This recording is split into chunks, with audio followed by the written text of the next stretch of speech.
Hi, my name is Catherine Sandyford Tull. I'm originally from the Garden St. James. Currently live in Lower Carlton, and I'm part of the Western community. I am the president of the Western Fisherfolk Organization, and I have a vested interest in seeing the Western and St. James flourish. In our community, we have been trying to focus on the youth. We had a program where we introduced them to ocean literacy, and we would like to see the youth, develop more in the area. I know that the community center was very, very vibrant in the past, and I would like to see that happen again with the activities, the training, the computer classes that they used to have. They even had, needlework. And I know that there are a lot of talented people in this area. We need to take more advantage of the talent that we have in St. James. Around here, we have not only boat owners, but we have boat technicians, boat engine technicians, and boat builders like fiberglass boat builders. If we can, make an opportunity for the youth to learn the crafts that are available in St. James, then we can create more entrepreneurs and our parish will flourish. St. Hill was known for cricket, and I honestly think that we can actually do a women's tournament. That would be fun. I think that a lot of communities will come out just to support the women. And growing up, my mom and my aunt, they used to play cricket here too. So I think that would be a good idea to bring back at least a night tournament, some kind of competition for women. Because there's a lot of women in Barbados that can play cricket, but everything is, we only see the men. I think that the community center can be used as some place to develop the youth and surrounding areas and people from outside of the area to learn new skills and new abilities. I think toiling and a trade where you can carry a long way, because I find that the youth of today are really good with their hands. I also think that we can bring a reading program to help where it's needed with the children as well. The youth look up to a lot of people, and the youth is the future of Barbados. So we need someone to mentor the youth, keep the youth driven, keep the youth focused, try to keep them off the block. When there's nothing going on, a lot of idle stuff happens. Mentorship will be a big asset to us. I think that road tennis is a big sporting event here in Barbados, and I think that we need to get the hardcore up and running. I used to see, when I finish work on evenings, when I walk to the hardcore, I used to see people doing a little practicing with road tennis, even the children, doing road tennis on their own. Nobody's there to guide them, but them participating in road tennis. So I think that road tennis is something that needs to come back. And also, as a community, I would like a lot of development.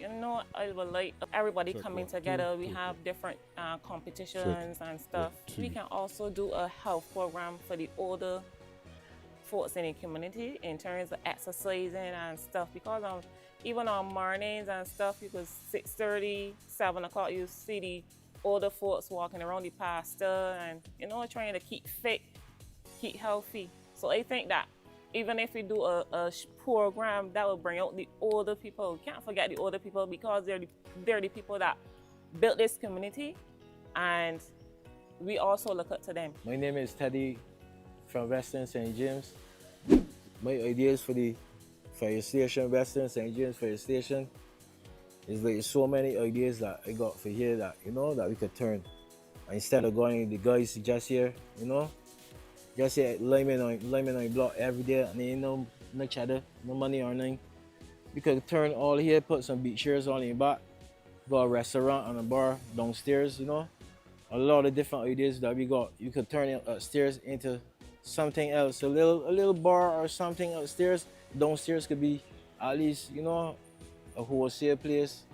I'll be selling little juices, instead of, we will go be on a little market right here in Western Fire Station, transform it. My name is Stevenson Tull. I'm a member or was or a member of the Barbados Defense Force.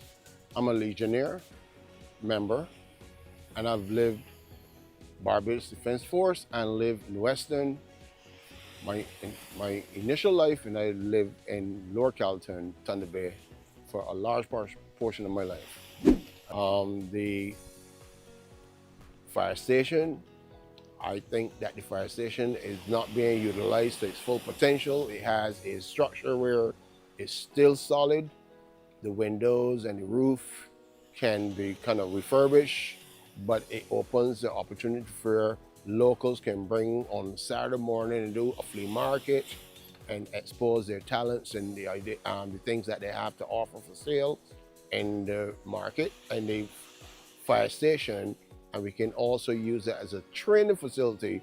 I'm willing to give back my skills as a marine technician / outboard. That would include jet skis, whackers, lawnmowers, any two-stroke engine. I'm willing to give back my skill to teach small engine repair in the fire station if it's exposed to that opportunity.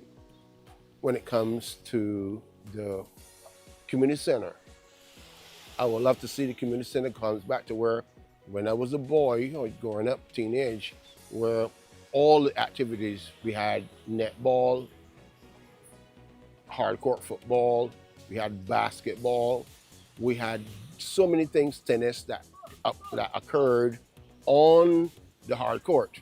But because of things that has happened over time, we have two buildings that's constructed on the property that needs to be removed and bring back the community, allowing the community to continue and use the community center as a place where we can bring the community. The young people here has nothing to do.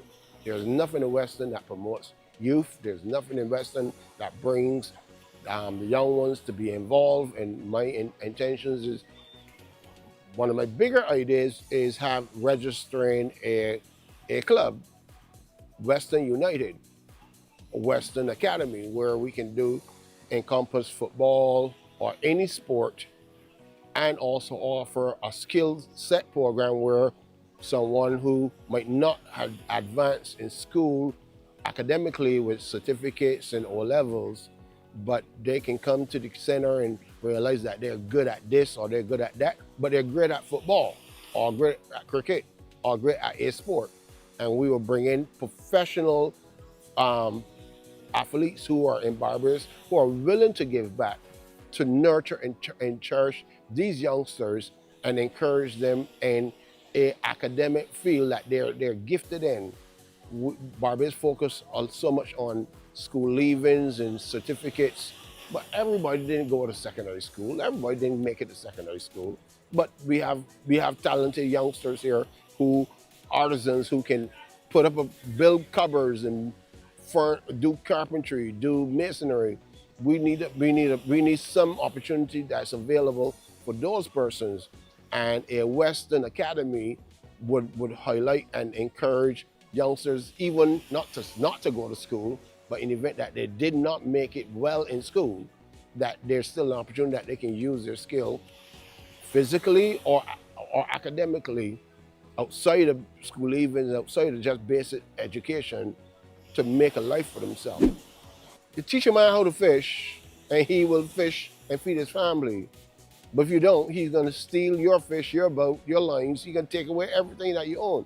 We as a community, Barbados as a society, needs to put time and effort into invest in our youth, because in Weston, for sure, we have youths that are very, very talented. They're very gifted, they're willing, but there's no opportunity. They do not have no way out. And I am involved in making sure and trying my best to stay involved to ensure that there's an opportunity. Hell or high water, I'm in.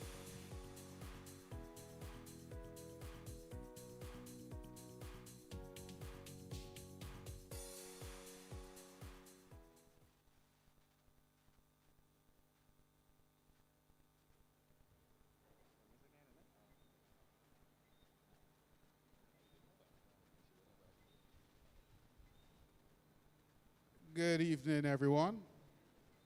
Welcome to the Frederick Smith Secondary School and to Ideas Forum St. James Edition. My name is Roy Morris. I'm Director of Citizen Engagement and Media Relations in the Prime Minister's Office. Prime Minister should be here in a little while, but rather than keeping you waiting, since this is a 6:30 event and we are on the verge of 7 o'clock, we will begin with the presence of two of the MPs for St. James. MP Husbands noted that she was running a little behind time, so she should be here shortly. Housekeeping. If you are planning to make any presentation tonight, you are required to go to the desk at the back where they will extract from you a certain bit of information and then give you a number. That number will determine the order in which you come to the mic to deliver whatever your ideas are. And remember, this is Ideas Forum. So you may have issues that you want to raise, but we don't want you to raise them as complaints. We want you to raise them as suggestions and ideas for solutions, okay? So we're not changing what you want to say. We just want you to make the presentation in a manner that pushes the matter forward rather than debilitating action, okay? For those of you who may need a restroom tonight, we go right down the corridor to the very end, and there's some freshly refurbished bathrooms for your benefit. You just have to determine, they say it's bathroom 101 and bathroom 102. So you have to determine if one is male and two is female or the other way around. I think we can figure that one out when you get there.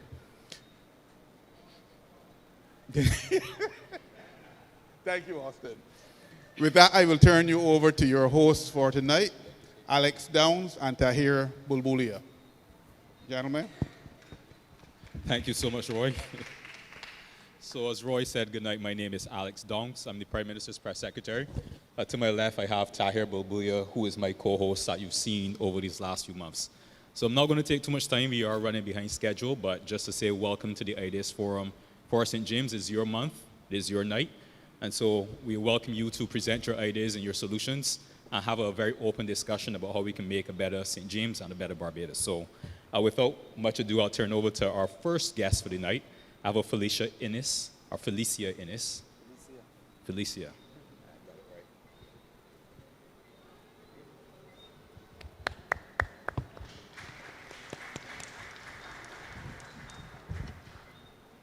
Just say where you're from as well. My name is Felicia Innes. I'm from Husband's Garden, so St. James South. My idea, my solution is not just a solution for anything that is only relevant to St. James. I am very involved in the disabled community. And my idea is, I have heard the Minister of Labor, and I am happy that this administration has taken a decision to give men paternity leave. My idea is that when a female or a family has a child with a disability, if the disability is known at birth, like a severe intellectual impairment, that these parents be given extended maternity leave. Because you would leave work and you intend to go back to work in about 6 weeks or 3 months. When you have a child with a disability, that tosses that on its head altogether. It is not only about the child, it then becomes about you. You need psychological support. You need the extended support, because if you're not going back to work, if it is a single parent household, there's no money coming in. And I'm humbly pleading tonight that we take a look at as to how we treat to parents who have children with intellectual impairment, disabilities, extend their maternity leave, support them through the process, because it impacts on you mentally. You are in no headspace to go back to work in 6 weeks, because at the end of that period, there are very few daycare facilities that is going to accept that child. Sometimes the disability cannot even be identified. You may end up with a child that has a disability that is registered 92, 10, 12 because it is not identified. There are a lot of orphan illnesses in this island, and sometimes when I sit back and hear people speak about disabilities in Barbados, if I did not live here, I would think that we only have physically challenged people on this island, blind, deaf, dumb, people in wheelchairs. We do not ever look out for intellectually impaired. That is my suggestion, that we review how we look at maternity leave. We do an assessment, of course. We get the information and we act correctly. That is my first recommendation. And just a question, and I really want to commend you, Felicia, for your work that you've done in the community and for raising it here tonight as well. What would be your recommended amount of time, or that would be based on an assessment done? I would suggest that an assessment be done because, yes, I'm involved with disability. I worked in healthcare, but I can't make a judgment call. It would all depend on the disability. And I would suggest that as a discussion that would have to be had with the persons who do the assessment. Okay, fair enough. You can move to your next point. My next point, we have the babies. I also want us to take a look at how we support families who are aging out. Like, there are persons with intellectual impairment in Barbados that are in the 40s and 50s. I am in touch with families, and they call me all the time. You know, is their concern? Dying and leaving that person. Trust me, I can identify one particular family off the top of my head. The father is in his 80s, the mother is in her 70s. The child is 50, not the child, the young man is 50 plus. And every day, all they say to me, but if we die, what are we going to do? What's going to happen with him? And I'm not speaking, as we would say in Barbadian parlance, about hand-to-mouth people. These are people that have wherewithal, that if we work with them, we can set up like housing situations with supervision, where these persons, before their parents pass, we can put them in housing with support, that the parents will know that when I pass, this person has an idea of how it is to live semi-independently. Because if their parents pass, it is going to be chaos. Persons who work with me in the area of disabilities, and I'm not here to offend the government, when we say buildings, I get offended. We do not need buildings. We need people with heart. We need people that understand what is going on. And I keep hearing we are going to build this and we are going to build that. We don't need to build anything. I have an idea for respite outside of a building. The same way that we get foster care done with so-called regular children, I think that if we do a good public awareness program and education program, we can get persons to do respite. Like if you have a child that is severely disabled and you need a break, a group of a family would have been identified and they would have gone through the process. And then that child can go spend 3 days with that family and give the parents a break. I even got a name for the program. If there's room in your heart, there's room in your home. Have a good night.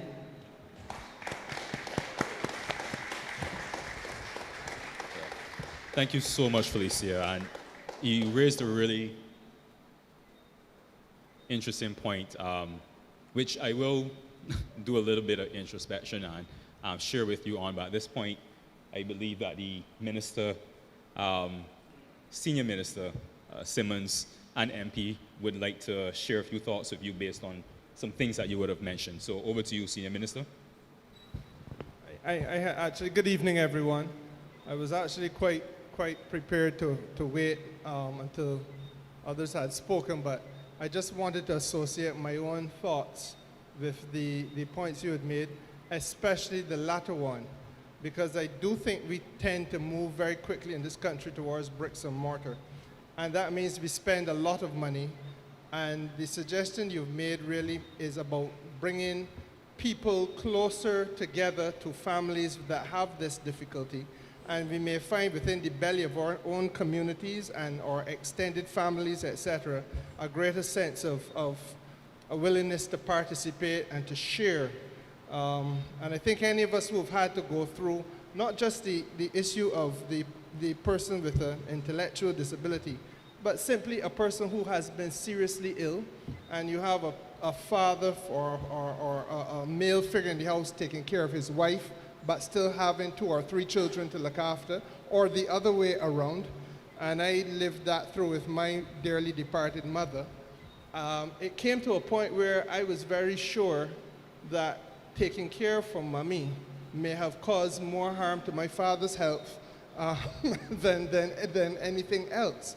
And so it is important, I think, to be able to build out a network of people who can assist and help take that burden off of that particular family.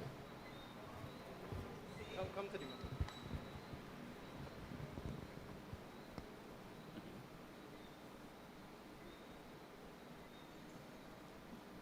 We only have one developmental pediatrician on this island. Her retirement time has passed, and the government has asked her to stay on. So when she goes, the assessment time, and we have a number of persons who have done the rehab therapy technician program. And I think that we should get persons assessed, because parents sometimes cannot get to the only place, A.C. Graham Center. So what we can do, let the assessments be done. The physiotherapist, the occupational therapist, the audiologist write what they want done. And then we send the rehab therapist out into the community to work with the families that need this service. We need to sit down and get it right. I mean, I still consider that I am a parent of a child with a disability. She passed in 2006. But this is my network. These are my friends. These are people that I've shared 41 years with.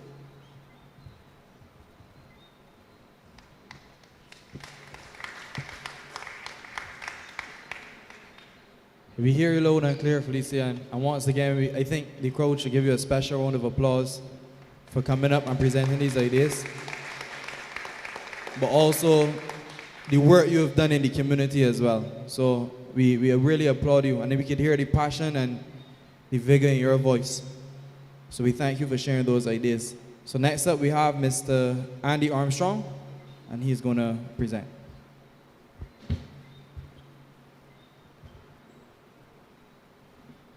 Hi, good evening everyone. Andy Armstrong. I live in Sunset Crest. I just want to endorse what Felicia said. I think that's a very innovative idea and something that would be great for the whole island. And I love the slogan, if there's room in your heart, there's room in your home. So really appreciate that. As I said, I live in Sunset Crest and have lived there for over 40 years. And I'm within walking distance of the beach. So where the current civic center is, that's where I usually go to the beach, because I can just walk there easily, have a swim. If I feel for a little meal or a drink, there's Surfside restaurant right there, which is very affordable. And what I find right now, that is the gathering place for St. James Central. It's where locals and tourists interact. I don't know if you know, but there's over 1,000 beds in Sunset Crest, and a lot of those are rented as Airbnb. So that is where a lot of the tourists or the visitors to the island, when they stay in Sunset Crest, they will walk across and use that as their way to get to the beach.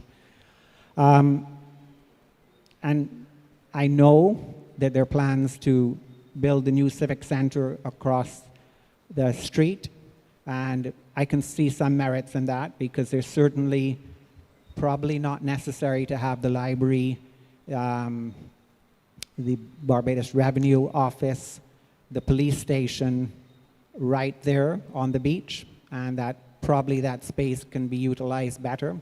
And I know that's the thinking the cabinet were having, that they need to utilize that space in a way that maybe brings in more revenue for the country. But if you know the whole town beach, you know it's not only a place where the locals and the tourists gather and interact. There's all the fishermen just north of the police station, the fishing boats, the jet skis, the ski boats, and there's a whole community there where they're, you know, roasting breadfruit and a real hive of activity on a day. And so a lot of local people are getting employment from that. And I want to put in a plea that when that area is redeveloped, that we do not lose that livelihood for the people, the ordinary people of St. James. And this is part of the charm of Barbados. You know, the amount of visitors who've said, what I love about Barbados, you know, I can go on the beach and I can talk to Barbadians, I can see a fisherman throwing his net, or, you know, gets good friends with the jet ski guys and so on. And I think that is what keeps people coming back to Barbados again and again. So I just hope we do not lose that. So if a development, let me put on record that Peter Thompson and I met with the Prime Minister and Senior Minister Dogood back in April, Peter? March, okay. And the Prime Minister listened very carefully to us, and I think she took our concerns on board.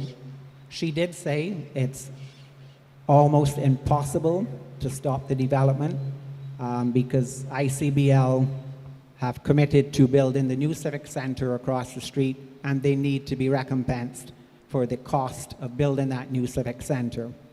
So while ideally I would like to see the whole site remain as an area for locals and visitors to interact, I accept that maybe some of it has to be sacrificed for tourism. But I would put in a plea is when the permission is happening, please try to make sure it's not an all-inclusive hotel.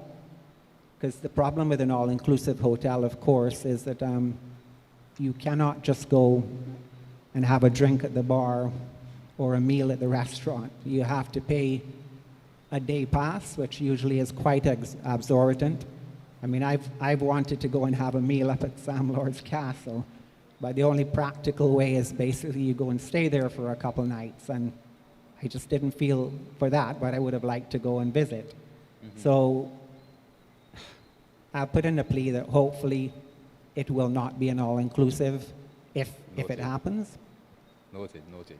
I also wanted to say something about the environment of the area. Just north of the police station, there's a small wetland, which the drainage unit, I think, had done some work on a few years ago. They planted some mangroves there. It needs a bit more maintenance, but it is one of the small wetlands. And just a little further north of there is the Hole.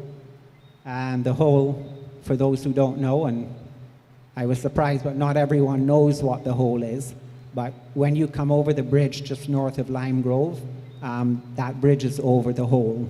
And that's the original waterway when the first settlers came here. And if you look at old photographs, there was like an estuary that stretched almost up to St. James Parish Church. So at one point it was a huge body of water, probably bigger than Graham Hall. It's been repurposed now for hotels, and what's left is not very much, but I'm putting a plea that we maintain that and don't completely fill in the hole. I know the National Trust and the Land Conservancy have been talking to the authorities about designating the area as an OS2 site, so which would give it some protection. And I know there is hope to put up some interpretive signs which would at least let people realize what the area is and what it was in the past.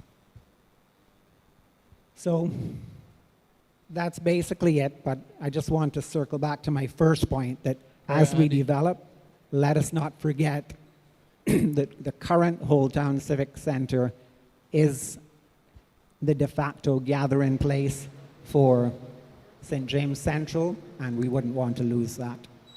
Thank you. Thank you very much, Andy, and I think we hear you loud and clear, and your plea or answer that the development doesn't necessarily come at the cost of the social fabric that you have here in the community, and I can assure you that that is definitely not the intention. But as you said, you've had previous discussions, and I do remember you from a previous, not Ideas Forum, but a previous session we would have had here at the school. So, your continued interest in the area is well noted, and I think we all share that on the government's end. And I want to pledge that I really do not intend to speak after everybody. But on this particular issue, I felt a duty to, because up to this point, I have publicly kept lips pursed. And one cannot be seen to be in cabinet, let alone carry the designation senior member of the cabinet and be publicly parting company with the cabinet of which you are part. So obviously a lot of talking and negotiating has to go on behind closed doors. But Andy, I endorse everything that you have said.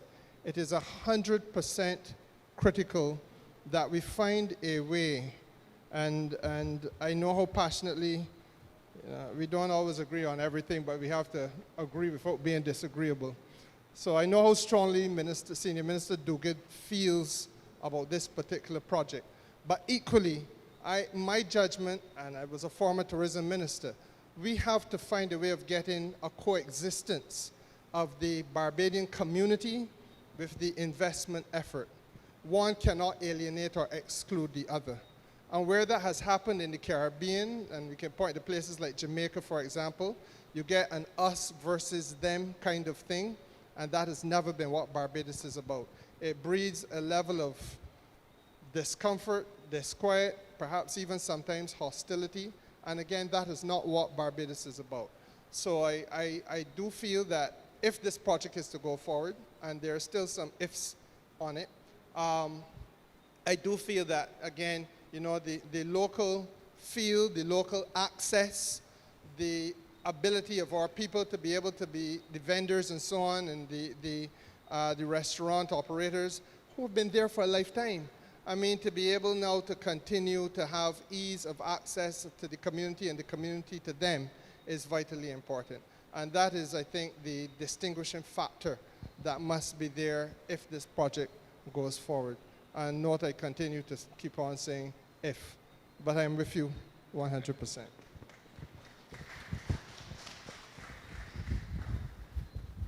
Thank you, Minister Simmons, and thank you, Andy, so much for your presentation. Next up in line, we have Miss Yvette Brown. No stranger to this school, and I'm sure no stranger to any of you here. So please welcome Miss Yvette Brown to the microphone.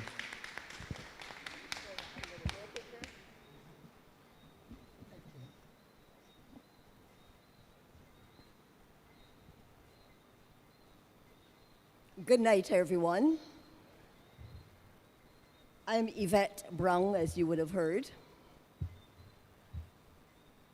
I was an educator for 41 years. I've seen, I've experienced, I've become accustomed to all of the various activities that would go on in the educational system.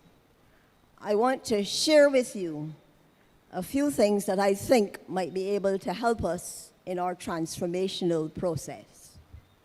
Now, I'm using this now based on the premise that literacy is defined as a continuum of learning, that is, proficiency in reading, writing, and using numbers throughout life.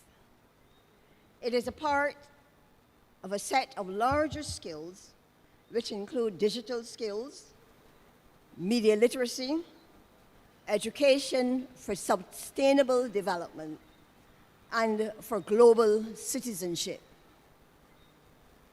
At the moment, we have an additional reading period. I applaud that. We've also had some teachers trained to use structured literacy, and I'm going to add the word numeracy programs. And there are some attached resources. Now, some residents and some persons from the diaspora are willing to assist with this transformational process. We recognize that learning can no longer be confined to desks and class chalkboards. It must be an immersive, personalized, and deeply human experience. To complement, notice I said to complement the literacy numeracy program, we would like to source some more books. That is like activity, coloring, science kits, markers, games, and coming out of Carifesta, I recognize that our Potter and Worry can help with the literacy skills that we would like to develop. And we would like then, through this, to have the cooperative learning where students can be exposed to skills for the future. Right now, through the task force, we have books and other materials to present to schools. Earlier, we had some books donated, but right now, they're being housed at a church. So we have the materials, but we are unable, because of certain circumstances, to utilize them within the classroom. So having checked with some of the schools, we recognize that many of them do not have a library. They do not have shelves or areas where they can store or secure any materials that we present. Now, I'm going to throw this out to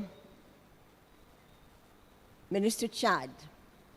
I had note here, Madam Prime Minister, but Minister Chad, we need your help to maximize the use of our resources.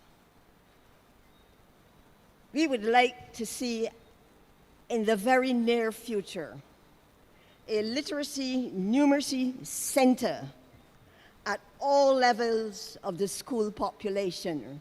Remember, I said literacy is a continuum of learning. So we are hoping that if we could introduce these centers, the children can learn through play, art, song, dance, and other non-traditional ways in order to build their dreams. Now, I'm saying non-traditional because we have to recognize that AI is going to give them the knowledge that they require in order to make it in this world. So exams are going to become a thing of the past. So I should pause and say, those who are thinking that we should continue with the 11+, you have to recognize that the world is moving forward. And it is time that we get on board and stay on board and prepare our students for a better life. So what I'm suggesting now is that the layout of these centers would ensure that we have adequate storage spaces, areas to secure the resources. Because I remember when I first got to this establishment where I was the first female principal, I discovered that the school had acquired some computers.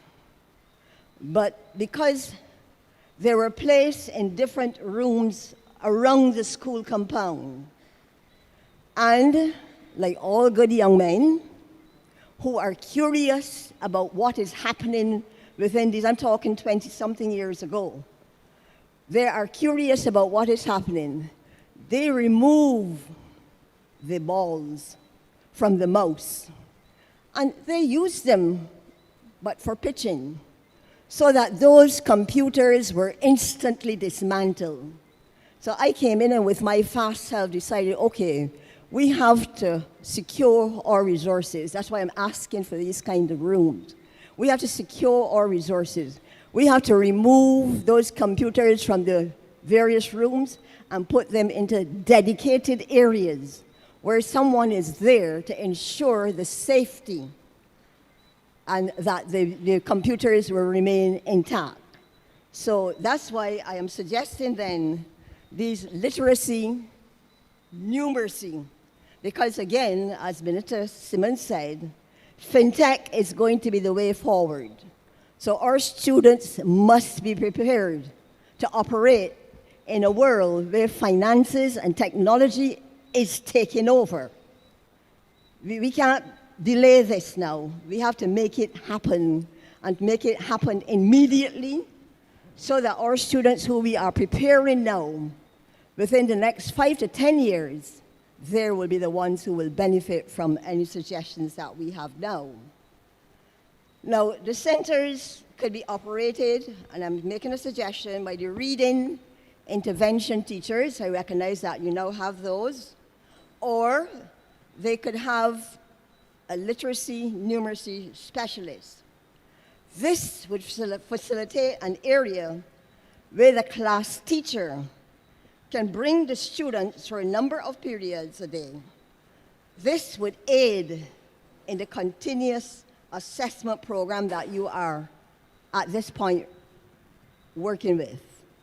Because it would mean that whilst the teacher who is in charge of the room is doing her program with getting the children literate, the teacher of the class who would have brought those students can now supervise, observe, and assess these students, because assessment is going to be critical to ensure that students are not just lost within the system.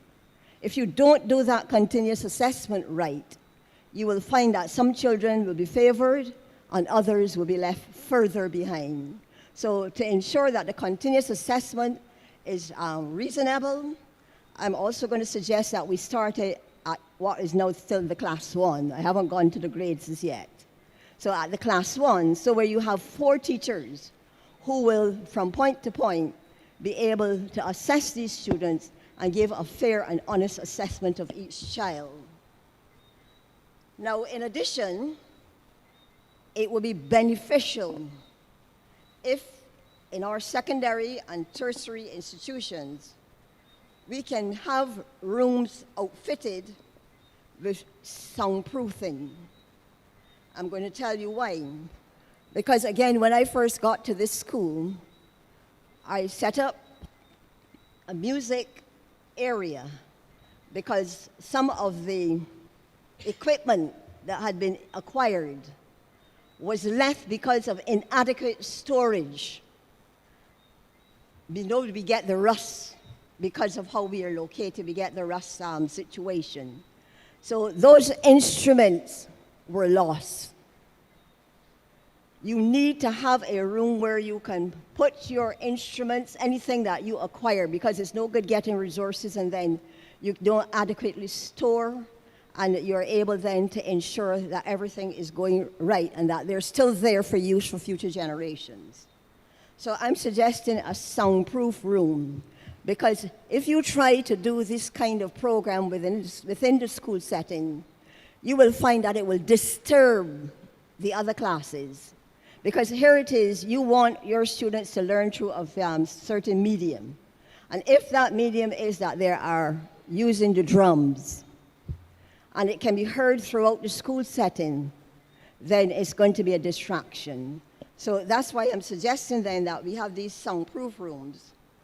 Because, again, Bill Gates posits that, and I did say this, AI will definitely replace most of the jobs that we are now preparing them for. They will no longer be there.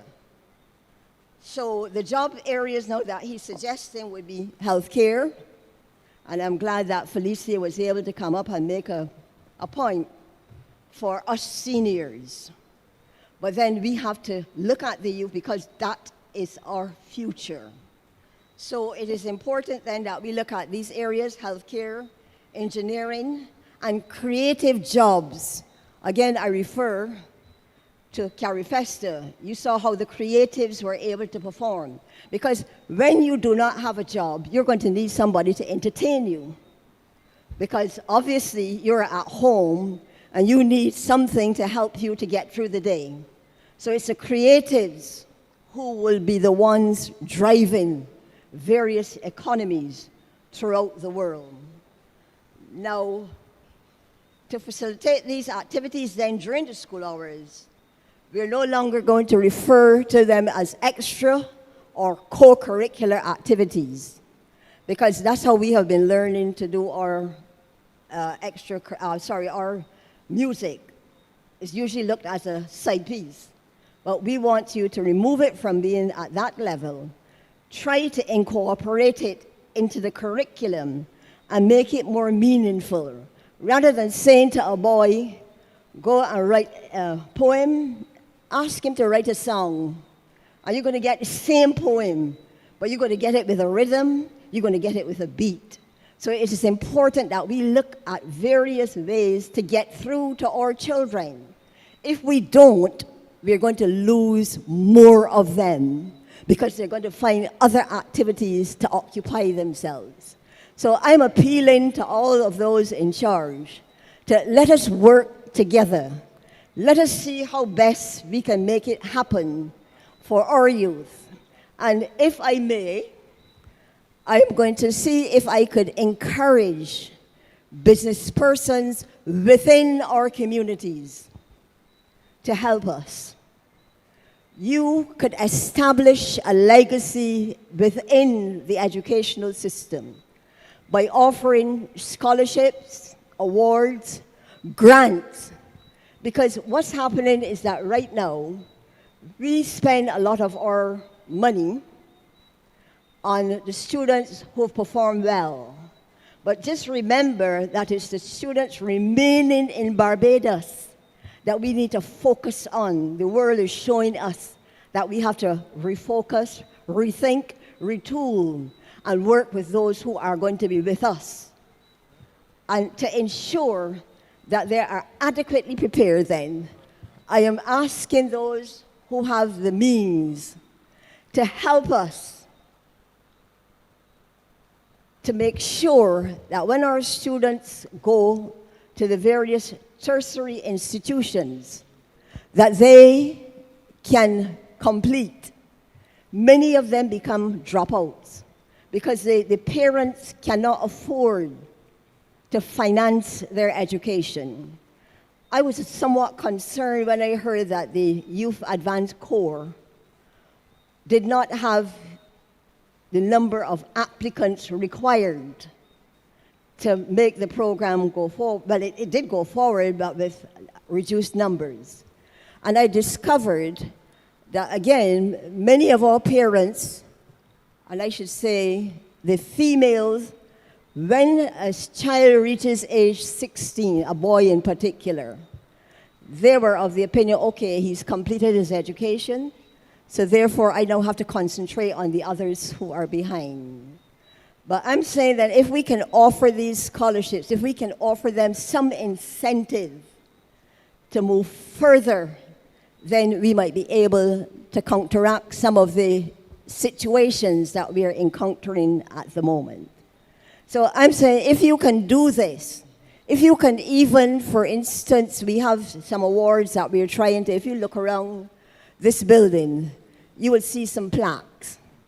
Again, if we could use plaques, we can say to the children, all right, you are doing, we want to reward you for excellence, say, in your academic and core curriculum, which I hope will be removed shortly, in those areas that you are doing exceptionally well in. I just want it to be known that we have to say excellence is not ascribed. It should be earned. And if they can earn it by doing positive things, then we will have a better society. There are a few other areas, but I'm not going to bore you anymore. But I'm going to say at this point in time, sir, we are ready, we are motivated, we are activated. We want to make a difference in our parish. We just need to know that when we bring in supplies, that we can get them through the port. Because we had some supplies sitting at the port for like 3 months. Term started, materials are sitting there, but the children could not have the use. So we would want to put something in place to ensure that we can get our materials through the port.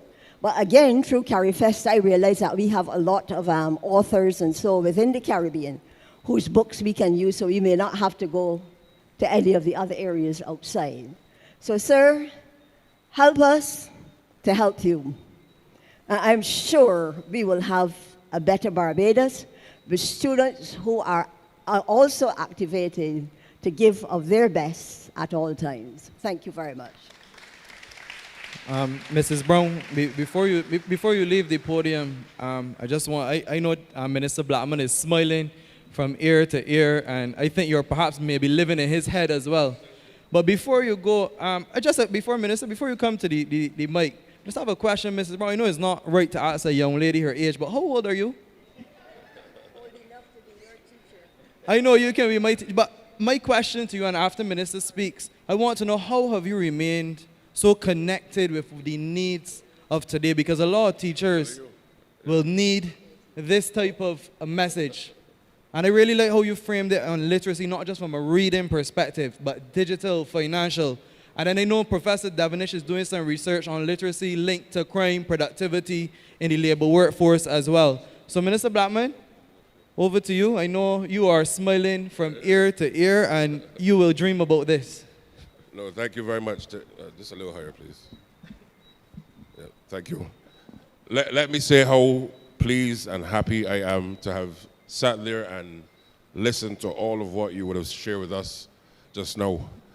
You've clearly articulated the need for transformation, but equally all of what you said is already what the ministry is actively doing and looking to do further. And I must commend you for not just coming, but putting tangibly on the table the direction of where Barbados has to go. I've taken copious notes as to what you've said, and I'll try to treat to them one by one here. But the need for transformation, as you've heard, is to really make sure that, one, we position the country for the future of the world. And the education system, of course, is anchored in ensuring that our children not only have the best schools and the certificates at the CXC level and at the Cape, but even from pre-primary, early childhood education. How do we ensure that in their minds they have the confidence and the tools to be navigating all those spaces? So I want to start there, because a number of things that you mentioned are things that we are actively doing. You mentioned the idea of curriculum reform, and I'll start there. We have a system, of course, that has served us well for the last 50, 60 years, particularly as a post-independent nation. But we realize that in order for Barbados to continue to enjoy the quality of life that we've had over the years, and for us to be competitive as a country going forward, our young people now must be given the tools to not just have the certificates, but to be able to compete and to do so with resilience, confidence, critical skills, and to be able to do so in a manner that is fun, innovative, exciting, and non-traditional in its approach. I have this board which is in my hand. Of course, many of you know this is a worry board. And I want to mention here, funny enough, as I was walking into Ideas Forum this evening, and permit me to mention Margaret and Lee Farnham Badley, who would have already pledged this evening to work with us in introducing formally worry into our schools. You touched on it just now. And of course, yes, clap for that for sure. And this is the kind of things that we have to do to ensure that our young people can benefit. And why is this important in the curriculum reform? There are a number of skills that will come out of this. Yes, of course, if you want to be the best warrior player in Barbados, that's a benefit. But ultimately, the skills coming out of this help you to think far ahead in strategy. Yesterday, and even recently, I've announced that we will also introduce chess into our schools at the pre-primary, well, the primary up to secondary level, similarly to warrior. What that does, the International Chess Federation, we had a meeting recently in the US, where the countries in Asia in particular, China, South Korea, Singapore, those are the countries who, of course, have very advanced economies and thriving societies. But part of the secret was that they introduced chess at least 20 to 25 years ago, and they saw a correlation between the development of their students, who, of course, went into adulthood, and the ability to think critically, to think 5 and 6 and 7 steps ahead. And that is what we're looking to also do for our Barbadian students. And why is that important? We must give our children a global head start once they come into our education system. You also have here this evening a member from the Barbados Jazz Society, who also would have pledged her support and the society support. And I was so happy just now when you talk about the transformation of the music. Because why? It's not just about having a soundproof room so that it's not disruptive to the rest of school. One of the things that I've been saying to the country for the last, 6 months on that, is that notwithstanding that we've had music in schools where you have your traditional modes of music, the recorder, the clarinet, the drums, Barbados is a country that is well placed to be a major proponent of cultural development through education and beyond. And you touched on that. And why am I saying this? Part of what we're looking to do in the Ministry of Educational Transformation is that at a number of schools in the country, students must be able, in those same soundproof rooms, to be able to produce music, produce beats, as it were. So, for example, if you think of Red Boys, who have their studio, a Deepu, young people should be able to learn those things whilst they're at school. But what does that do? It allows for them to be able to have the tangible, real-life skills of music and music production and sound engineering even before they leave these institutions, so that by the time they enter the market for business and work, they already have the work experience. Now, I'll tell you this, and perhaps this would excite you. I've said to the ministry, particularly in the context of the curriculum development, schools must now be able to, at the beginning of the academic year, going forward, to say, you are going to produce a national festival amongst students. But the moving parts of the business students who will help to do the writers, and by writers, of course, what do we mean? Where artists come in and you say, okay, this is what you're going to get at an event, or the cost of having a sound or stage. Taking practical applicability of what you're learning in your business course, principles of business and accounts. Practically applying that so that at the end of the year, everyone is now going to have a tangible expression of what they're learning. Those who are in the art side of their subjects, they have the ability to know, as I said, not just do the sound engineering, but how to manage a stage, how to put on a festival. So partnerships with the National Cultural Foundation allows for all of these students to do different things. Or science students. It should not only be that you do physics and you quote Ohm's law, and then at the end of the day you get a CXE. It is also about ensuring that there's a practical application to those subjects that you study in trying to treat a number of the challenges that we have, whether it becomes to climate, how do you ensure that the breakwaters protecting our coast can now be done in a way that's innovative, which also lends to the ability for us to export the ideas. Why is this critical?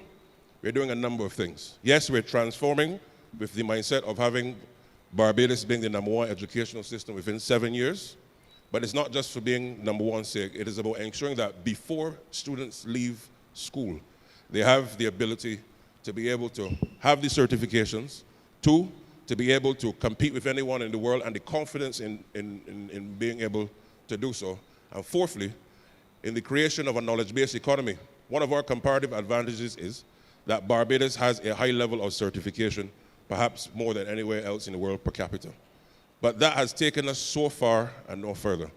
And now the mind has to now be able to conceive any idea and to be able to match that and protect it through intellectual property and to export those ideas through school. So what you've said here, in essence, as I said, I don't want to take the entire evening on this because there are other people, but it not only excites me, but I also want to invite you to the ministry to tap into your experience, which is incredible, and to be able for us to continue to roll out the future of education in Barbados. And believe you me, I am persuaded, beyond a shadow of a doubt, that Barbados will shape the next 2 to 3 generations of critical thinkers around the world through our education system, using innovative and non-traditional methods, but equally tapping into our culture to make sure that we can now put our young people ahead. Because the real competition isn't between Frederick Smith and HC and Darrell Jordan. These young people that pass through these institutions, their real competition is their counterparts in Africa, in Asia, and Latin America. And we must give them that head start that by the time they walk through these doors and across the stage at graduation, that they are prepared for the world. The last thing I want to add, something that the country is going to see, and of course we're working on the logistics of it, is exposure. Young people must be able to, before they leave school, have different global experiences and come back to Barbados and to download what they've learned. And what do I mean? The idea to send some of our young students between perhaps the ages of 15 and 17 to, let's say, Jakarta, to Nairobi, Cape Town, and to learn how these countries work. So we're not sending them to shop. You're sending them to understand punctuality. What are some of the innovative and exciting things that they're doing in their countries? But you bring them back to Barbados and you Bajanize the experience. And what that does is, one, you give a generation of Barbadians a perspective of a worldview that they otherwise would not have simply just by staying here and passing through school. And two, you ignite the imagination and you help them to now launch forward in their development prospects. So I say all that to say, we are on the right footing. We're transforming, not just to transform sake, but we're trying to put the country now, particularly as a republic, in further development for the next 50 years through literacy. As you said, we have an aggressive literacy program that we are rolling out, because literacy is not, as you rightly said, not just about reading and mastering numbers. It's the application of all those things in the rest of your life.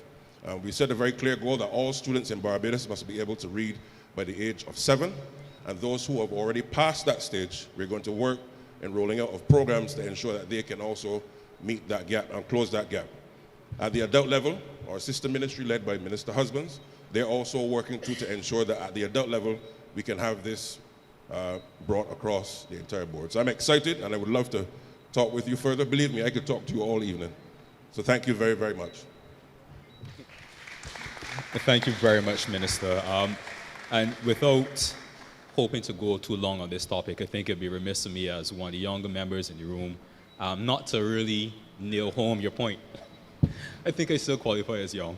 But really, just to nail home the points that you've been raising, over the last few ideas forums, we've had a number of young people come to share some of their ideas, both on a community level, but also on a national level. And I just want to highlight a few of them because what they're really doing is impressive for their age. A few ideas forums ago, we had a young girl. Her name was Naomi Dummett. Some of you may have seen her in the news recently. She came with this wonderful idea about having a national cleanup day and how important it was for us as a nation to start doing some of these things so that young people like herself have the opportunity to take care of our community as they get older. I was really proud to see, obviously, the ministry and the government take her suggestions seriously. And last month, they would have signed an agreement to have a national cleanup day where everyone across the island can take part and make this something that continues to grow with us. And that came from a 9-year-old. And so, you know, to your point, when you give young people the opportunity to express themselves in some different areas, it's amazing what you can see happen. And I'd like us to take that on board throughout. So, and Tahir, I know you have a few other thoughts as another young person here sitting with me that you want just to share with us before we continue. Yeah, absolutely on that point. And this is the importance of Ideas Forum. I know nationally there's lots of conversations and I get a lot of questions as to where do the ideas go? Should I come and waste my time and present an idea that I have for my community or my country? But that is just one example. And then the other example in St. George as well, where the young lady, Naomi, she presented just after her the Echoes of BIM, the app that was created, which started at BCC in a class and then brought to Ideas Forum. and then taken to the Marcus Garvey competition under the Division of Culture, and they won. So now they're getting funding for their project, for their app, which then working with the Ministry of Education to then install in schools. So this is how we have to begin thinking.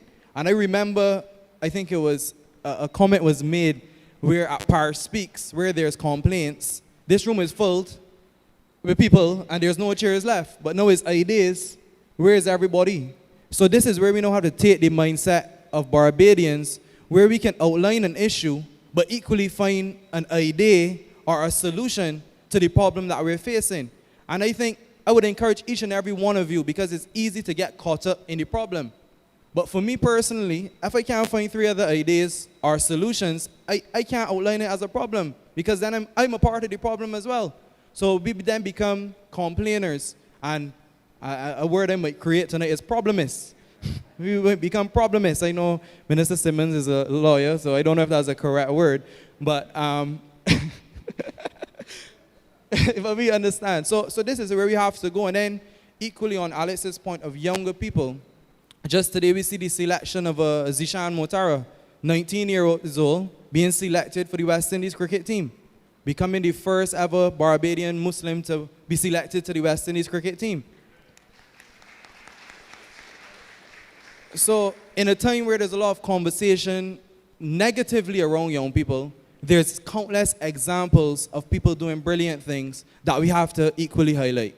So I think this is where we need to go towards. And with that being said, I'm now going to invite another young person, Ms. Khadija Bakaria, who will share her perspective. Khadija, you can come first. Since we're on the theme of young people, your mommy is not so young.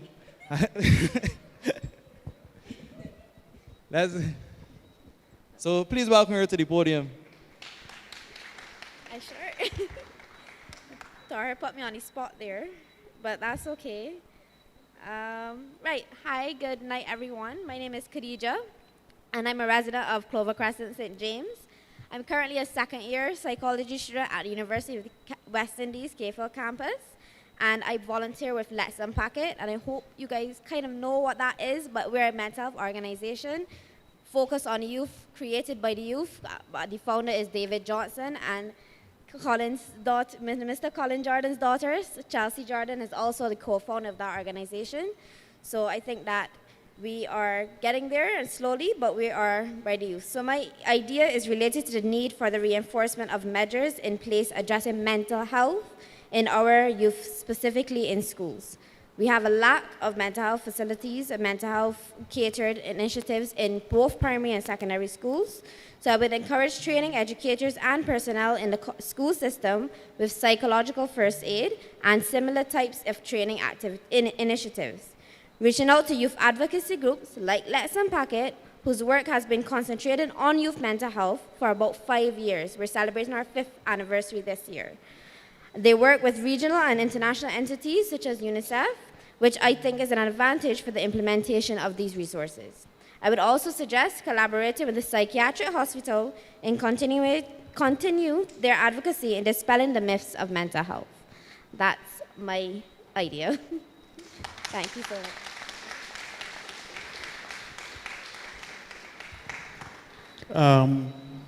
Shakina, is the correct pronunciation? Khadija, oh, you have to be in the wrong order. Khadija, sorry. It may be, you're all talking about young people. I'm now old. Mental first aid.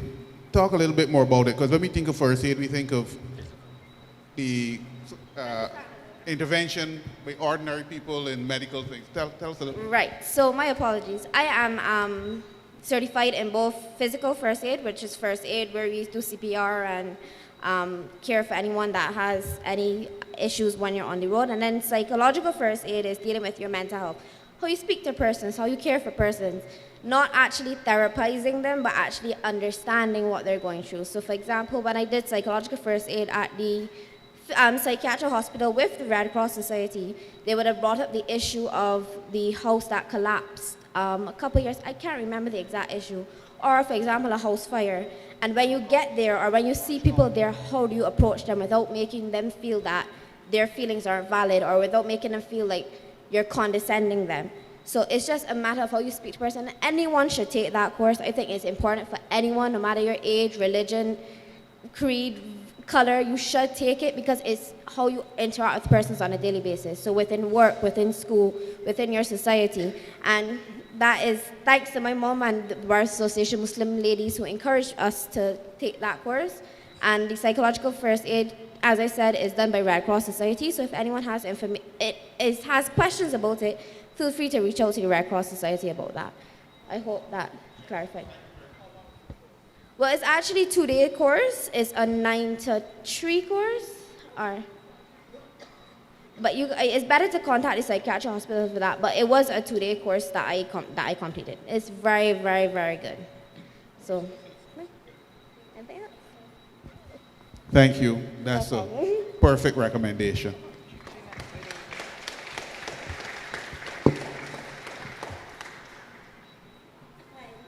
Good evening. So the psychological first aid was an initiative that was, I guess, shared with community activist groups and community groups, but they were like 2-day cycle. They run cycles of it from January, I think from December last year. So each month they have cycles. They were supposed to have a cycle in August, which they deferred. I'm not sure if another cycle is happening in September. I hadn't seen an email yet. But they usually reach out to community groups and ask you to send volunteers. So when I did my training, there were a lot of members from the emergency services, the Red Cross, the nurses, social workers from the welfare, persons from the fire service, BDF personnel. And it was interesting because I'm a community worker, I'm a social work student, but I am getting understanding from their perspective what their struggles are and things that we might look at as that's the field they chose, that's the fire, the fire service, but there are stories that stick out with you and you understand how first responders have to self-care as much as they address the care of others. But the psychiatric hospital offers it, and it's not a course that I had to pay for. It's a very, very, very wholesome initiative. The average Barbadian can go and do it because it also helps you self-care when it comes to grief recovery. And many of us lose loved ones. You have a family member who might be ill. So it works for all of that. It's just that you have to be prepared to do the self-work. And coming from a social work perspective, the self-work is very important and differentiating what is needed, but definitely worth giving a try. So we go straight to our next presenter. I'm gonna take the young person category as well, just the older young person. So my work, as I said, I am a social work student, and I'm a community, so I've been working in community advocacy within my community as the president of the Barbados, Association of Muslim Ladies. I adopted that role from our founder, and I think what it has done is given me an insight into how my community fits into my wider Barbadian community. And I say my community because I'm of East Indian origin, but I'm Bajan. So at the end of the day, I need to know how I fit in with my differences within my community. So my work over the last 5 years has been concentrated related to domestic violence within the East Indian community, within the wider Barbadian community. I work closely with survivors, being a survivor myself, navigating the justice system myself and navigating the justice system with survivors. What my idea is establishing a more streamlined approach from the time a report comes in till the investigation, to ensuring that there is justice and healing for the survivor. When I say survivor, my focus is on women and children, because what I have seen firsthand in the work that I do is that the children are most impacted and most affected. The children have to go through life with that traumatic experience. The children have to go through life maybe separated from a parent, knowing that a parent may have caused the damage to them, and live in fear. The justice system, as much as there are units of the Barbados Police Service that are doing excellent work, the personnel is limited, their resources are limited. And our justice system does not have a streamlined approach from reporting to investigating to ensuring that the perpetrator is held and rehabilitated if that's the option they want to take. But my worry for our community is how is this impacting the future of our children who are impacted by domestic violence. The children grow up in fear. The children can then become the perpetrators of crime because they do not have the correct or adequate, efficient resources community-wide. We as Barbadians have this understanding, and we have had it for a long time, that if he doesn't hit me, he doesn't love me. We have to understand domestic violence is not just hitting, it is the psychological effects, it is the belittling, it is the slap across the head if they do something wrong, but it is also how we speak to our children, the type of terminology we use, the way, our tone of voice and the aggression. And we can't change the entire society, but implementing emotional intelligence for these surviving children. Doing the little bit that we can do to ensure that our justice system streamlines. And I speak about that passionately because I work with survivors on a daily basis, and the effects on the survivors, I have to do a lot of self-care because for me, they are my quote unquote, they're clients, but they're my family, because these are the people that we're in position to protect and we're in position to help. And when we cannot help the children, me as a social work student, almost at the end of my degree, wonder what else is out there. What else am I going to have to be dealing with in 3 or 4 or 5 years when I have my qualifications, and my intent is to be a part of our social service system on a national basis. Because one thing they tell you is cultural competence, and social work is a everybody issue, but there are not many people that have there's no one else that has the cultural competence with the academia from my ethnic background. So it's established that streamlined approach for every survivor, validating her concerns. How is the justice system helping her, and how is the justice system causing additional harm to her and her children? And the perpetrators that are at large, we can't keep hearing the police can't find them when they go with a warrant, when we know where they are, when they're reported sightings. Something needs to be done urgently, because we're going to set the tone for, unfortunately, for a community that's going to continue down the line with young people taking their anger out and continuing that pattern of domestic violence. So we need to, I really would like to see some sort of measures in place. There was a consultation earlier this year that I attended, which would have been from the Attorney General's office. So I guess my idea or my concern goes more to the Attorney General's office and Minister Humphrey's ministry, because those are the entities that would control that. So I attended the Ideas Forum.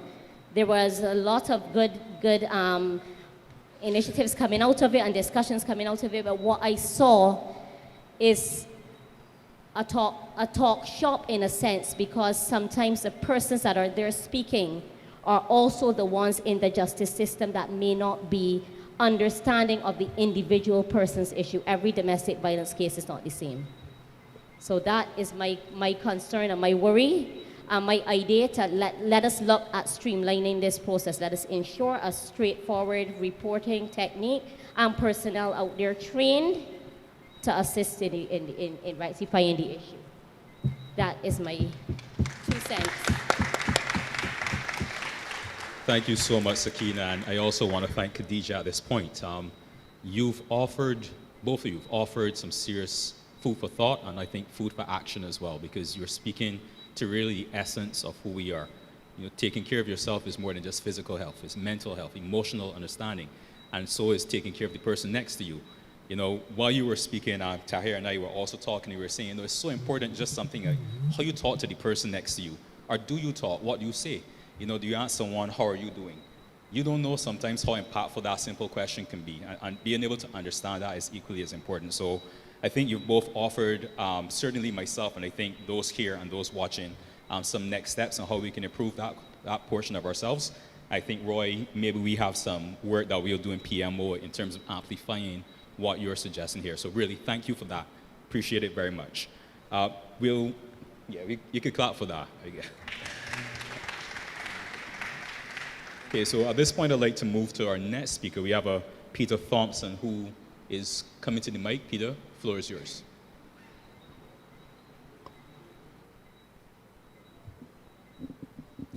Good night, everyone. My name is Peter Thompson. I'm from Wanstead in southern St. James. I'm one of Sandra's constituents. I want to talk to you about cultural development. And to begin, I want to actually give a bouquet to the government. Reclaiming our Atlantic destiny, the development of the museum to be and already the Performing Arts Center. It made me proud. And I want to emphasize that the government has proven that where there's a will, there is a way. The Atlantic, I know that the Atlantic Destiny Project deals mostly with our relationship with Africa. But Barbados is surrounded by the Atlantic, you know. The West Coast is Atlantic too. Caribbean doesn't start till around about St. Lucia. So there's another part of our heritage that I desperately want to draw our attention to, which is the center of Whole Town, the beach at Whole Town. I do not know to what extent everybody understands what a precious resource this is. We have 4 historical towns in Barbados: Bridgetown, Whole Town, Spicetown, Oistins. And we cannot afford to squander the legacy of any one of them. Whole Town, where we will celebrate, I think, is it next year, the 400th anniversary of the landing of the first English vessel. I see the Prime Minister not on. I probably have the date wrong, but it's a long time. This year is the 400th. Of the first landing, and then the settlement. Thank you. Thank you very much, Colin. The use of this precious resource is of immense concern to me, and I believe that we have the ability to make it into something which Bajans will praise us for many generations to come. It is, in a way, slightly similar to what previous governments achieved with Oistins. When we make an attraction of a resource, a community resource, historic resource, what we are doing is building our tourism industry. Hotels on the beach do not represent our tourism industry. Our tourism industry is a niche industry. We are not Miami Beach, we are not Santo Domingo, and we do not want to be. We are a high-priced niche destination whose main attraction is us, the people.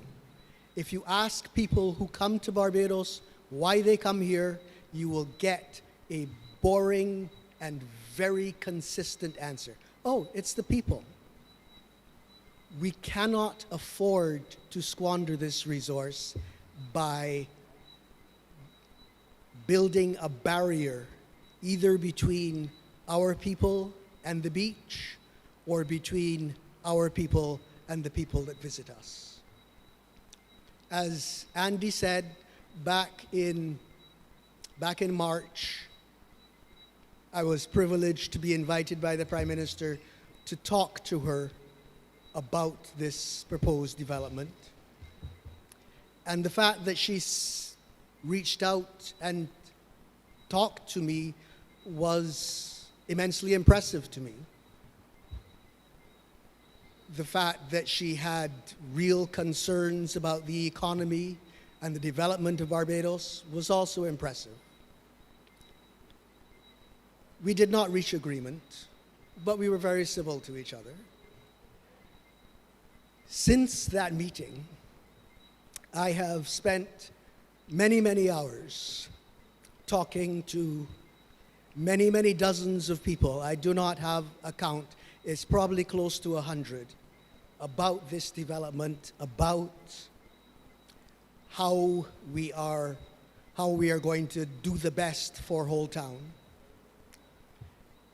And the consensus is very, very strong that this is a national resource that we cannot squander. It is the only beachfront of its type in Whole Town. It's virtually in the center of the town. It is essentially the heart of Whole Town. Whole Town is a precious community. And so I really want to encourage the government and the Prime Minister to use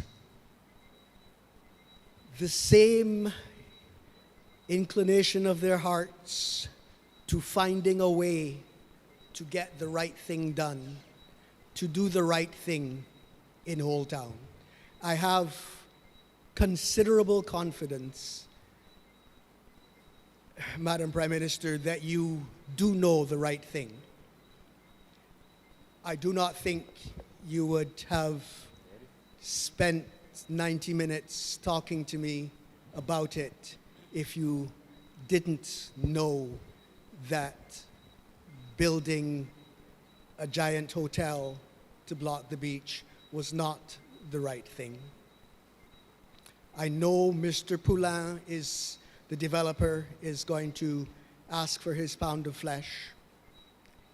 However, this is too important to allow mere financial considerations to make the decision for us. We must make this decision for our children.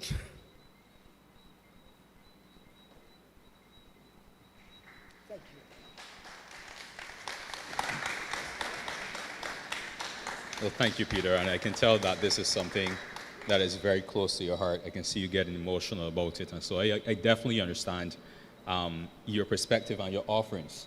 I think you share similar sentiments to Andy, of course, who would have come earlier, ensuring that this part of, St. James, but really Barbados, remains close to the hearts and the considerations of everyone. So as you would have heard Tahir said on a different subject, we take these solutions that you share and these ideas extremely seriously.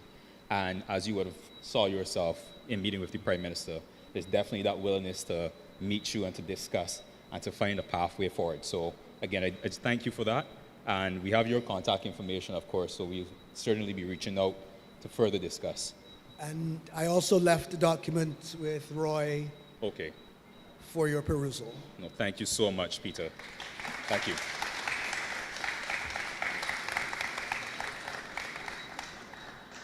So at this point, I'd like to move to our next speaker. We have Lee Farnham, who would like to share with us.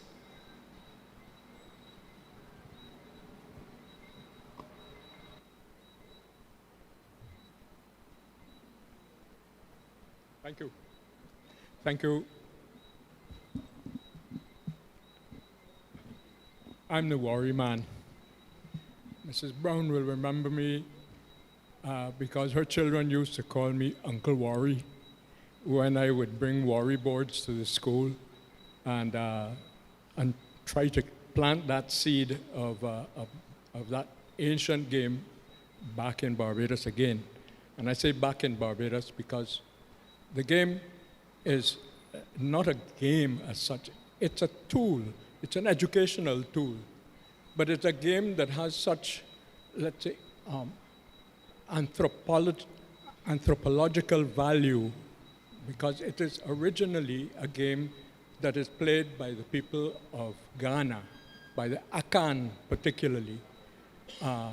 And the way we play the game today in Barbados, in Spitestown, well, it's dying in Spitestown, I'm afraid, but the way we play the game in Barbados is the exact same way that you would sit down with an Akan tribesman and play Wari.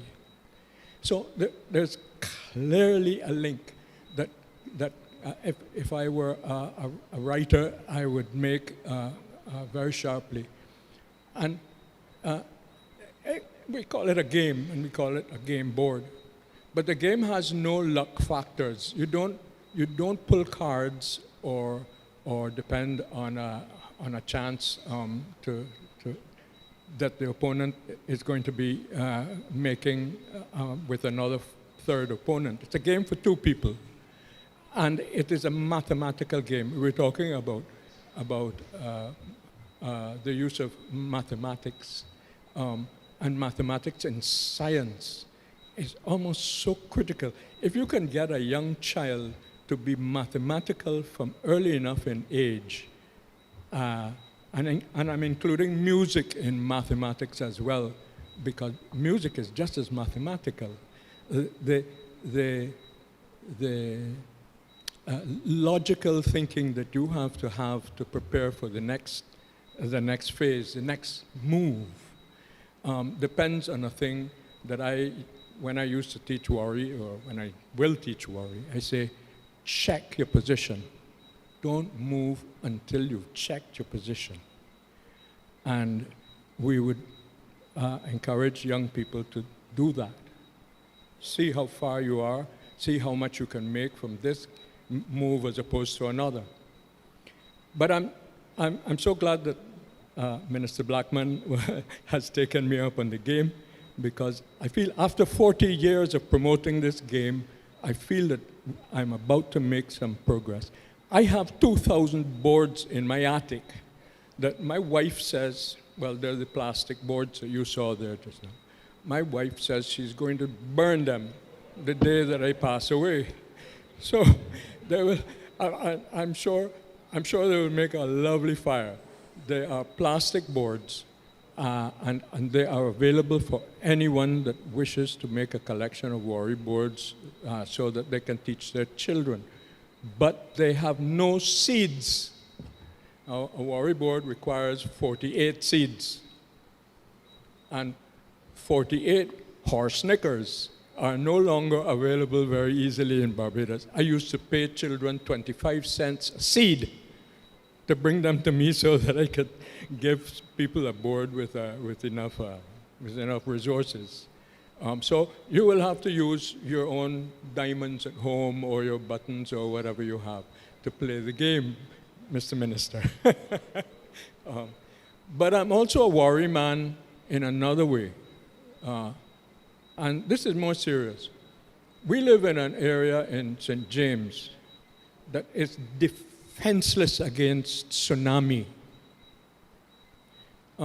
There is an underwater volcano off the coast of Grenada that is bubbling right now. And there have been a number of reports of seismic movements in the Caribbean. The Caribbean has hundreds of seismic movements in the Caribbean, normally from one day to the other. But when there's an underground volcano, there's likely to be an event for which we are so totally unprepared for in St. James, particularly right up to St. Peter. St. Peter, that Peter. But we have no audible alarm system to let us know when there is likely to be a tidal assault on the West Coast. People tell me that, oh, we have CAP, but the visitors don't know how to use CAP. I hardly know how to use CAP myself. I'm not going to wake up when that phone rings at night. And I wonder who is operating CAP anyway. We need a dedicated office that will be on alert to ring that alert The police stations no longer have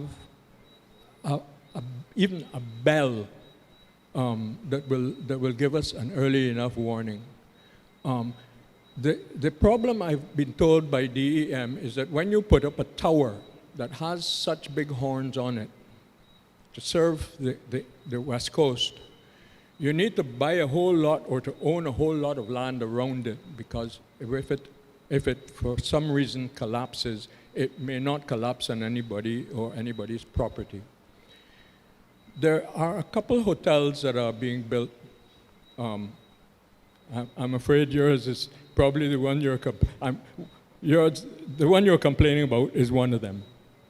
But we must require these hotels, at least one of them, to put up an audible alarm system on their roof and be prepared to accept the attention of the disaster emergency organization to service that alarm system. Other islands that are not as much in danger as Barbados have alarm systems. It's long overdue that we should have one ourselves, and I hope we can include that in some of the. It's not necessarily an investment that I'm asking for. I'm asking town planning or whoever is responsible for giving permission to buildings that are multi-story to allow at least one down here in Old Town and another one up in St. Peter alarm system that will blare out in the event of a nasty thing like a tsunami. A tsunami will destroy our entire tourist season. Much more so than sargassum will. That's my contribution. Thank you very much.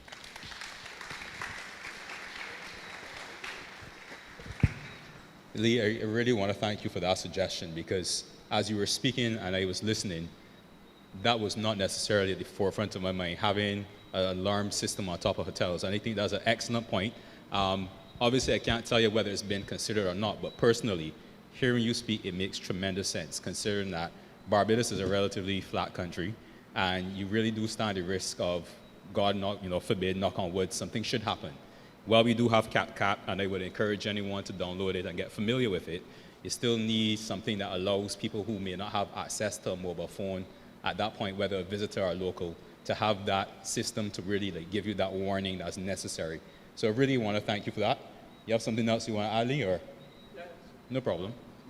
Basically, that I live in Old Town, and we were talking about Old Town's richness as once being a lagoon where ships would come in and careen so as to do repairs and so on. I didn't bring my cell phone, but on your cell phones you will have an app that is you can take from the system that will give you your altitude. It's an altimeter. The altimeter across the front of my street in Old Town shows me that I am practically underwater already. The water, the sea comes in, brings water into my septic tank in the morning and takes it out in the afternoon. And I've had to make provision for a septic tank that can accept this kind of movement in underwater incursion and excursion. And I would add to that something that I wasn't really programmed to talk about, but those systems, sewerage systems in the West Coast are not properly maintained. Water comes in with a high tide and washes back out with a low tide. And it washes back out with a lot of E. coli and all sorts of nasty things that make that beach that we were talking about that is so precious not a safe place to swim in. Thank you. Thank you, Lee, again. And I just want to address your first point you raised, which was on the worry. 2,000 boards, I really believe that that's an opportunity there for us to put those to good use and hopefully not have them burned. I think that would be the wrong avenue. So I can certainly see, some members of parliament looking at me and nodding, so I think we hear you loud and clear. Personally, I can tell you, I haven't played Wari in a very long time. So I am probably one of many that's extremely interested to get the boards back in hand. I don't have the seeds, but I can help you pick them. So whether you need help, Minister, let me know, definitely. So I just want to hand over to Tahir to introduce our final speaker for the night. Tahir, the floor is yours. And Tahir knows why I'm saying that. So it gives me great pleasure to present the final speaker of the night. He has the same last name as me, and he happens to be my dad as well. So please welcome Mr. Suleiman Bulbulia, or should I call him Dad, to the podium.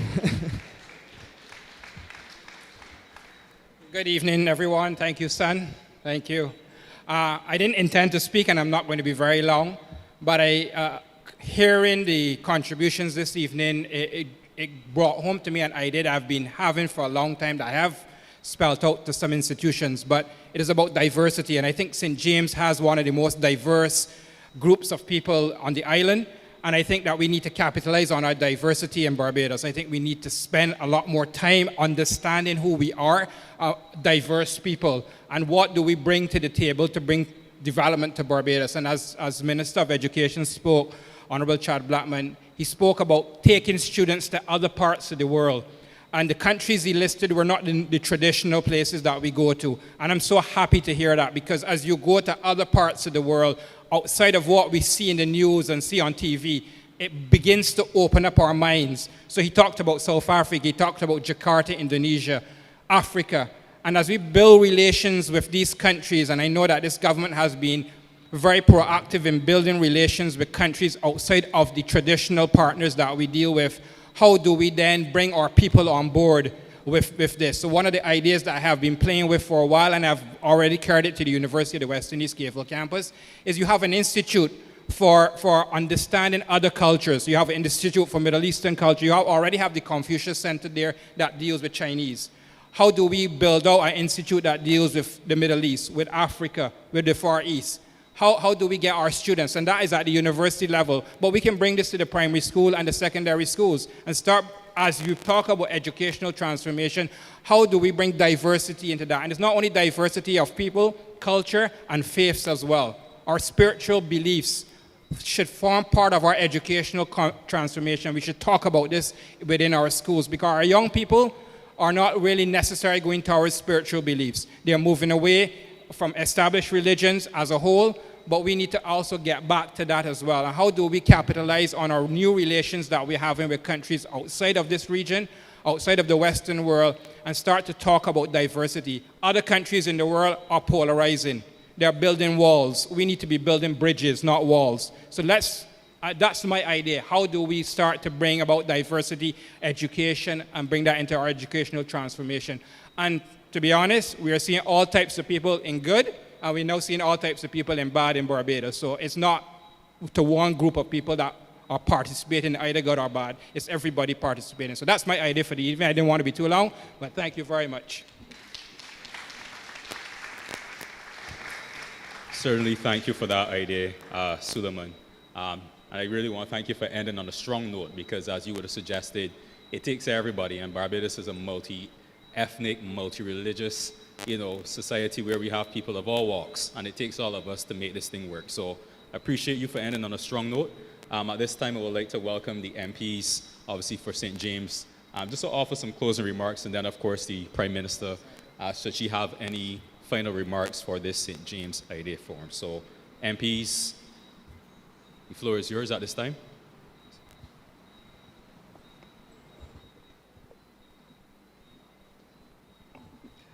Good afternoon, good evening to everyone. Pleasure to see all of you here.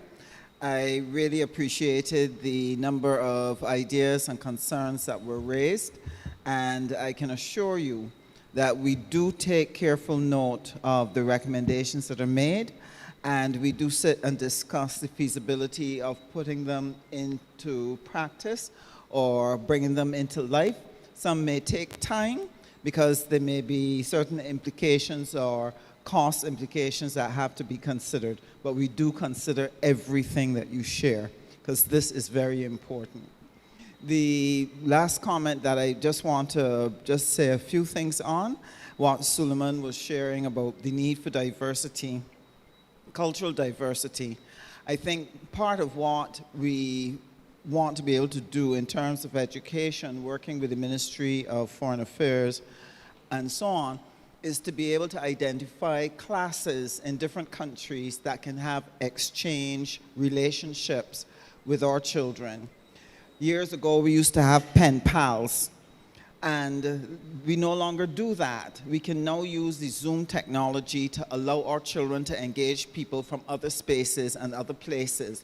And this will give them tremendous exposure that can be very helpful to them. But one of the things in the ministry that I take charge of, the Ministry of Training and Tertiary Education, we have responsibility for a program called Give Back. And Give Back is where students from UE, BCC, etc. are supposed to give a number of hours towards volunteer work.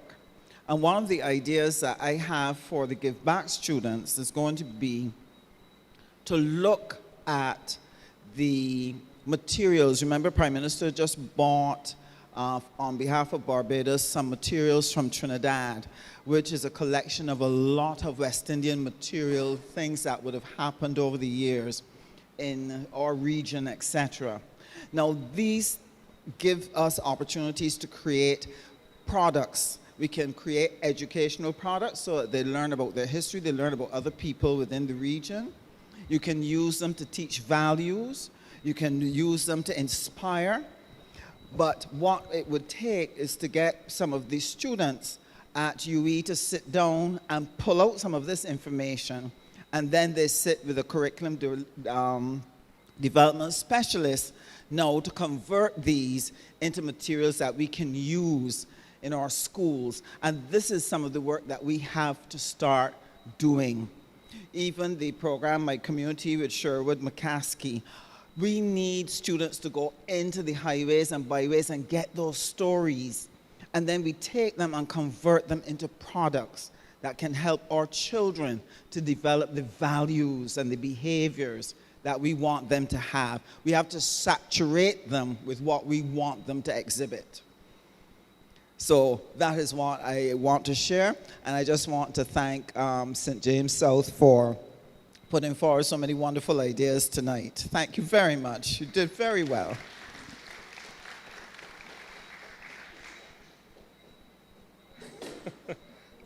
I promise that I will not make this a competition between St. James Central and St. James South on the quality of the ideas or the number of them. I had spoken before, and I was hoping I could be brief in this wrap-up, but to be honest with you, some things were said this evening which I consider to be really moving. And perhaps too many to mention all, but Lee, you touched me in a very special way, because I have been to Japan. I've had the opportunity to see the way in which the Japanese bring to the community a level of training and preparation on this very serious and important matter of a tidal wave threat. You're quite right. I have been watching from a distance the activity with Kickham Jenny. And, you know, we tend to take it for granted and say, well, you know, we hope against hope and not would, et cetera, et cetera. But you never know when that day will and could come. Equally, as I think about what's happened in Japan, I know that here in Barbados and right here in this constituency, we have a Selwyn Brooks who has gone beyond the call of duty, I think, in trying to make sure that there is a level of domestic awareness and preparation in terms of the signage and so on as to how we can move to a higher ground. But there's so much more that has to be done, not only with regard to the volcano, but equally with regard to preparation for an earthquake. And my mind goes back to when I was sitting in the cabinet room when Arthur was Prime Minister at the time, so we probably would have been around 2007, 6, something like that. And our cabinet had just finished. Some of us were still there chatting. and then the table, in a big mahogany table, a long, long table, started to shake and move. And we had never experienced anything like that before. But that was the day that we had the rumbling in Barbados with the earthquake, and it could have been so much worse. But I say all of that to say that in Japan, from the time you are a little child, 2-3 years of age, you are being taught about, the tidal wave precautions, the earthquake precautions, etc., etc. And the other issue, of course, is the need for the alarm. And I think that is critical because of the speed with which the damage can be upon you. And we have seen, I think it was the last tsunami that impacted the Japanese. It was a tremendous level of rapidity, or was it Thailand, somewhere out there, but a tremendous level of rapidity so that within minutes, it was, miles inland. So this is a real issue that I think we're going to have to spend some time thinking about. The other last point I made very briefly, Suleiman, again, you too touched me because of the fact that the transformation, and Mrs. Brown, I spent some time on education transformation, but the transformation you're talking about really is also a cultural one. And our young people have to understand their story and their history. And I went through a whole degree at UW. History was part of it. I don't want to reflect negatively on that experience, but the reality is it was not until I first had an opportunity to visit Ghana, and I went with John King, who was Minister of Culture. I was Minister of Tourism at the time. And the president of Ghana, very quickly, I tell you this, reached out to us and said he wanted us to meet with a chieftain from the Akan Nation. I believe I told Ambassador Commission this story when I was in Ethiopia. And we went, we were very touched that we were invited by the chieftain.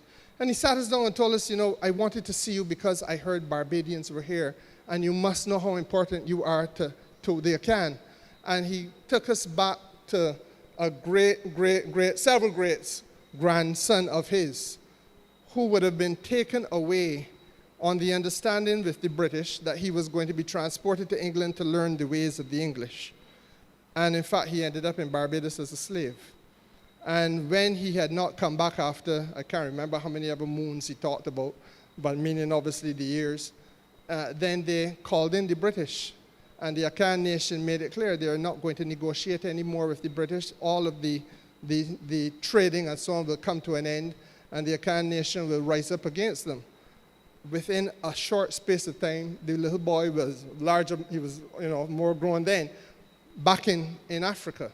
Now that will never be told in a school in Barbados, but it gives you a perspective of how our people have a story to tell and an experience to share, and that the script need not only be written by the people who have colonized us, but equally the script can also be written by us ourselves based on the experience. And I think that Suleiman, that cultural shift in perspective so that we can have a more holistic understanding, for me, is critically important because I want us to understand community.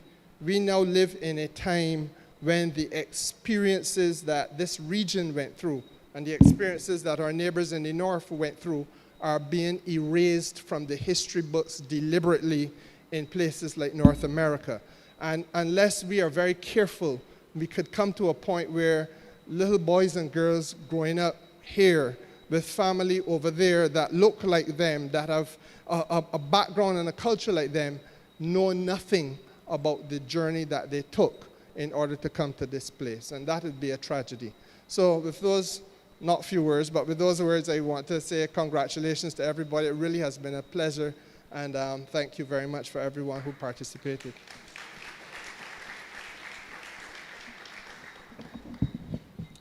I also too want to, simply in wrapping up, commend all of the ideas that would have come forth. Of course, a lot of it placed emphasis on education and transformation. And I want to assure you, Lee, that those 2,000 boards that you have in the attic will be put to good use and put to good use shortly. And we have to find a way to ensure that we can get those seeds or come up with some innovative way of ensuring that we can fill those boards with those 48 seeds. But rest assured, we're going to put them to good use. And perhaps I think over time, maybe within another year, once the interest grows, there's nothing wrong with having a national schools championships of worry, where our young people can learn the art of worry and it becomes part of our national psyche and Barbadianness. And talking about championship, I was just advised that the women for the Royals, Barbados, won the championship. So I think, of course, we should give kudos to them. But lastly, I just simply want to say that, yes, of course, every month we have the Ideas Forum going from parish to parish. But I think certainly from a St. James point of view, there's nothing stopping us as a parish and as a community to have a platform for St. James to be able to build out this sort of idea. I sat there intrigued, excited, and the ideas must now not just wait for another year from going wrong again. And we have to now, in my view, have a way to, I can only speak for St. James, do this more often, particularly using technology, where people can submit their ideas and videos, etc. But I just want to thank you very much for your contributions. I found this incredibly timely, and I look forward to working with you, all of you who would have contributed your ideas, and any of you who want to say anything after, feel free to see me at the end of the forum. But thank you, good night, and God bless you. Certainly thank you to the MPs for those closing remarks. I'll offer the Prime Minister, should she want to make any remarks as well? No? Thank you, Prime Minister. I certainly know that the MPs have represented on our government's behalf, your government as well. And again, thank you to everyone, sincerely, for sharing your ideas. When we go home, oftentimes at night, these thoughts play in our heads, and we try to the next day think, all right, how can I make this happen? How do I reach out to this person? And I can tell you that certainly people who watch this online have that same thought, because they come to us after and say, you remember that person from St. George said XYZ? I would like to try to do that as well. So your thoughts and suggestions certainly hit home, and I want to encourage you to keep having these thoughts. Don't see this Ideas Forum as a one-time event. So when this closes, you'll still have ideas. Feel free to reach out to the Prime Minister's office, and let's see how we can turn some of these ideas into reality. So with those remarks, I'd like to thank you once again for coming. Enjoy the rest of your We Gathering month, and the next time you will see us will be next month in Christchurch for the Ideas Forum. So we'll see you there. Thank you.